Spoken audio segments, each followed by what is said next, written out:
ಶ್ರೀರಂಗಪಟ್ಟಣ ತಾಲೂಕಿನ ಮಹದೇವಪುರ ಗ್ರಾಮದಲ್ಲಿ ತಾನು ಹಾಡಿರುವ ಮಾತನ್ನು ಉದ್ದೇಶಪೂರ್ವಕ ಅಲ್ಲ, ಹಾಡು ಭಾಷೆಯಲ್ಲಿ ಮಾತನಾಡಿದ್ದೇನೆ.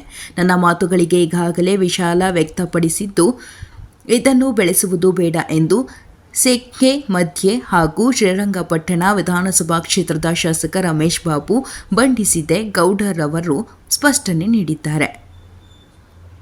ಮಹದೇವಪುರದಲ್ಲಿ ಕಾಮಗಾರಿಗೆ ಚಾಲನೆ ವೇಳೆ ತರೀಪುರ ಗ್ರಾಮಸ್ಥರ ಸಮಸ್ಯೆ ಹೇಳಿಕೊಂಡಿರುವ ಅಧಿಕಾರಿಗಳಿಗೆ ಎಚ್ಚರಿಕೆ ಕೊಡುವಾಗ ಹಾಡು ಭಾಷೆಯಲ್ಲಿ ಮಾತನಾಡಿರುವ ವಿನಃ ಅಧಿಕಾರಿಗಳಿಗೆ ಬೆದರಿಕೆಯನ್ನು ಹಾಕಿಲ್ಲ. ಇನ್ನೊಂದು ಧರ್ಮ ಮತ್ತು ಜಾತಿಯ ಬಗ್ಗೆ ಎಂದೂ ಮಾತನಾಡಿಲ್ಲ. ನಮ್ಮ ಕ್ಷೇತ್ರದಲ್ಲಿ ಕಾಲದಿಂದಲೂ ಸರ್ವಧರ್ಮವಾಗಿ ಇದ್ದೇವೆ. ಮುಸ್ಲಿಂ ಮುಖಂಡರು, ಎಸ್ಟಿಪಿ ಕಾರ್ಯಕರ್ತರಲ್ಲಿ ಕಳಕಳಿಯಿಂದ ಮನವಿ ಮಾಡುತ್ತೇನೆ, ಇದನ್ನು ಮುಂದುವರಿಸುವುದು ಬೇಡ. ನಮ್ಮ ಕ್ಷೇತ್ರದಲ್ಲಿ ಮೊದಲಿನಿಂದಲೂ ಮುಸ್ಲಿಂ ಜನಾಂಗದವರು ಒಟ್ಟಿಗೆ ಚೆನ್ನಾಗಿದ್ದೇವೆ. ಅವರ ಎಲ್ಲ ಅಭಿವೃದ್ಧಿ ಕೆಲಸಗಳಿಗೂ ಒತ್ತಾಸೆಯಾಗಿದ್ದೇನೆ. ರಾಜಕಾರಣದ ಹೊರತಾಗಿ ಇದನ್ನು ತೆಗೆದುಕೊಳ್ಳಬೇಕು. ನಮ್ಮ 40 ವರ್ಷದ ರಾಜಕಾರಣದಲ್ಲಿ ಶ್ರೀರಂಗಪಟ್ಟಣ ಕ್ಷೇತ್ರದಲ್ಲಿ ಒಂದೇ ಒಂದು ಕೋಮುಗಲಭೆ ಅಥವಾ ಜಾತಿ ಸಂಘರ್ಷ ಆಗಿಲ್ಲ. ಜನರ ವಿಶ್ವಾಸ ಗಳಿಸಿಕೊಂಡು ಕೆಲಸ ಮಾಡುತ್ತಾ ಬಂದಿದ್ದೇವೆ.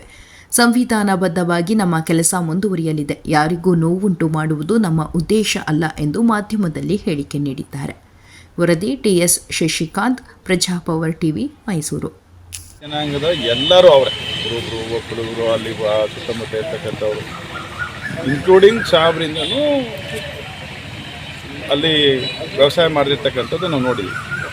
ನಾನು ಹೇಳಿರ್ತಕ್ಕಂಥದ್ದು, ಅಲ್ಲಿ ನಾವು ಈ ಹಿಂದೆ ವ್ಯವಸಾಯ ಮಾಡ್ತಾ ಇರ್ತಕ್ಕಂಥ ರೈತನ ಹತ್ರ MEHSಗೋಸ್ಕರ 1 ಎಕರೆನೋ 2 ಎಕರೆನೋ ಜಾಗ ಬಿಡಿಸಿದ್ವಿ.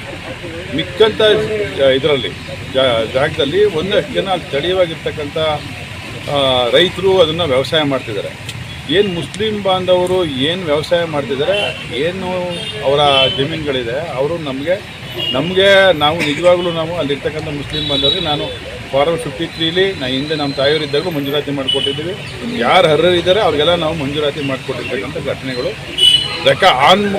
ಲೈನ್ನಲ್ಲಿ ರೆಕಾರ್ಡ್ ಮುಖಾಂತರ ಸಿಗ್ತದೆ.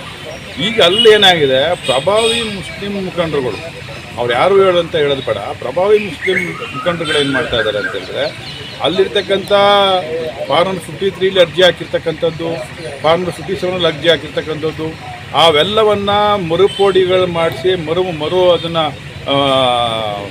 ಪೋಡ್ ಮಾಡಿಸಿ ಮತ್ತೊಂದು ಮಾಡಿ RTC ಕ್ರಿಯೇಟ್ ಮಾಡಿಕೊಂಡು ಅದನ್ನು ಇಲ್ಲದೇ ಹೋದೆಲ್ಲನೂ ವ್ಯವಸ್ಥೆ ಮಾಡ್ತಾಯಿದ್ದಾರೆ. ಇದಕ್ಕೆ ಬೇಕಾದಷ್ಟು ಉದಾಹರಣೆಗಳು ನನ್ನ ಗಮನಕ್ಕೆ ಬಂದಿದೆ.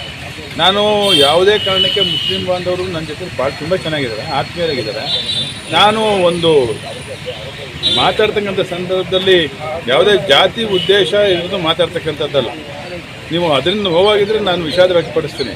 ನಾನು ಕೇಳ್ತಕ್ಕಂಥದ್ದು ನಿಮಗೆ ಹೇಳಿರ್ತಕ್ಕಂಥದ್ದು, ನಾನು ಅಲ್ಲಿ ಯಾರು ಪ್ರಭಾವಿ ವ್ಯಕ್ತಿಗಳಿದ್ದಾರೆ, ಅಲ್ಲಿ ಬೇರೆ ಇನ್ಯಾರು ಮುಖಂಡರುಗಳು ಬಂದು ಅಲ್ಲಿ ಜಮೀನುಗಳನ್ನ ಪರ್ಚೇಸ್ ಮಾಡ್ತಾ ಇಲ್ಲ. ನೀವು ಆ ಸಿಟಿ ಅದೇ ಬೇರೆಯವರು ಬೇರೆ ಲ್ಯಾಂಡ್ ತಗೊಂಡಿದ್ದಾರೆ, ಎಷ್ಟು ಲ್ಯಾಂಡು ಅಲ್ಲಿದೆ ಅಂತ ನೋಡಿಸಿ, ಯಾರ್ಯಾರ ಹೆಸರಿದೆ ಅಂತ ತೆಗೀರಿ. ಸುಮ್ಮನೆ ನಾವು ಹೇಳ್ತಕ್ಕಂಥದ್ದು, ಗ್ರಾಮೀಣ ಪ್ರದೇಶದ ವಾಸ ಮಾಡ್ತಕ್ಕಂಥ ರೈತನ ಜಮೀನನ್ನು ಬೇರೆಯವ್ರಿಗೆ ಹೋಗಬಾರ್ದು.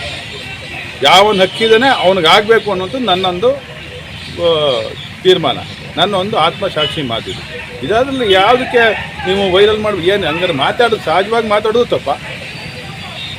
ದಯಮಾಡಿ ಇದನ್ನು ಅರ್ಥ ಮಾಡ್ಕೋಬೇಕು ಅಂತೇಳಿ ನಾನು ಎಲ್ಲ ಸಮಾಜದವರು ವಿನಂತಿ ಮಾಡ್ತೇನೆ. ನಮಸ್ಕಾರ.